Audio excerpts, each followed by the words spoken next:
সম্পাদক আসিফ আলম বাবু। আসসালামু আলাইকুম। যদিও মাইকে কথা বলে অভ্যাস খুব একটা নাই, আমিও খুব ক্লান্ত। আমি বালেনা অ্যাথলেটিক ক্লাব আয়োজিত ফুটবল টুর্নামেন্টের আজকে ফাইনাল ম্যাচের সম্মানিত সভাপতি, উপস্থিত অনুষ্ঠানের মধ্যমণি মাননীয় প্রধান উপদেষ্টা, সহকারী একান্ত সচিব, বালিয়াডাঙ্গা কৃতি সন্তান, যাই বলি না কেন তাকে মানে কোন ভাষায় বলবো, উনি আমাদের বালিয়াডাঙ্গার জন্য যা কিছু করেছেন আজীবন মনে রাখার মতো, এটা আপনাদের স্বচক্ষে দেখার মতো। আসলে সূর্য সন্তান হিসাবে আমরা তাকে কলিজায় রাখছি। অভিনন্দন তাকে, বালিয়াডাঙ্গা অ্যাথলেটিক ক্লাবের পক্ষ থেকে স্বাগতম তাকে। আপনারা খুব জানেন, খুব অল্প সময়ের মধ্যেই তিনি বালিয়াডাঙ্গা ইউনিয়নের বা বালিয়াডাঙ্গা গ্রামের জন্য যত কিছু করেছেন আপনারা স্বচক্ষে দেখেছেন।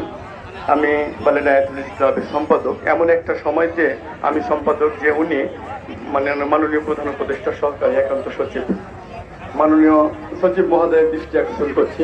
আমি 2019 সালের 1 মে এখানে বালিয়াডাঙ্গা অ্যাথলেটিক ক্লাবের দায়িত্ব পালনকালে আজ পর্যন্ত যে বিল্ডিংটা আপনি আজকে স্বচক্ষে দেখেছেন, আমি আপনার কাছে সবিনয় আবেদন জানাচ্ছি, সম্পূর্ণ এই বিল্ডিংটি আমরা আমাদের যে কমিটি ছিল জনগণের টাকাতে এই পর্যন্ত, আমি আপনার কাছে বলতে চাচ্ছি, এটাই বোঝাতে চাচ্ছি যে আমি মনে হচ্ছে ক্লান্ত। আর এমন একটা সময়তে আমি সম্পাদক আর আপনি সহকারী একান্ত সচিব, মাননীয় প্রধান উপদেষ্টা।